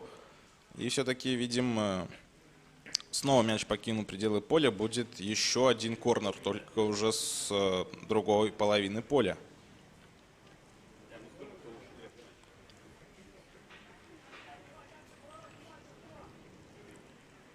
Видим, что никто не открывается, никто не прибегает ближе, чтобы на коротке мяч разыграть, и будет навес. Так и есть. Подбор за ФК Минск, однако видим, что перехват случился, и АБФФ мяч выбил, однако с мячом сейчас Карина Станкевич, игрок футбольного клуба Минск. Именно к ней мяч прилетел, она не ходила в штрафную площадь, она, если в случае чего, могла накрывать соперниц и осталась на своей половине поля. Неплохая передача здесь Суровцева. Активно Милана Суровцева. Очень любят болельщики Милану Суровцеву. Ну, действительно, хороший нападающий здесь, без сомнений. И видим, что мяч покидает пределы поля от Дианы Бакуми, будет удар от ворот. И вот замена в действии. Поле покидает у нас Евгений Якусик. И на поле появляется Анастасия Хорошевич. Евгений Якусик лучший бомбардир команды АБФФ. 5 мячей она забила уже в этом сезоне. Но вот сегодня не все получилось, безусловно. Ну и вот есть несколько минут, чтобы проявить себя у Анастасии Хорошевич. Интересно, сколько Виталий Полторжицкий накинет времени к основному времени второго тайма. Я думаю, минутки 3 точно. Вот здесь видим с мячом голкипер Мария Толстая. 2 минуты добавил главный судья сегодняшней встречи к этому матчу. Еще 2 минуты будем смотреть футбол. Ну и напоминаю вам, что никуда не стоит вам отходить. Смотрите в 17:00 встречу Бобручанка-Неман. Там также все интересно. Очень интересный поединок нас ждет. Но у нас АБФ попытается еще атаку провести, однако перехват случается. Здесь Валерия Богдан. Тоже хороший матч Валерия Богдан провела. Если честно, сам являюсь большим поклонником таланта Валерии Богдан. И вот по первым минутам именно ее активные действия вынудили защитниц АБФФ ошибаться. Потом во втором тайме Валерия опустилась и стала больше действовать в подыгрыше. И в отборе мяча больше к защиту пошла. И там также все спокойно снимала. Молодец Валерия, хороший матч также провела. Может записать свой актив. Хотя, конечно, Валерия Богдан также любит еще созидать в атаке. Но вот сегодня Валерии отличиться не удалось. Хотя есть еще минута. За минуту все можно забить мяч в ворота. Все-таки помню, что на первой минуте Наталья Смыкович что-то открыла, так что нет ничего невозможного. А невозможное возможно, как пел в свое время Дима Билан. И видим, что все-таки мяч покидает пределы поля.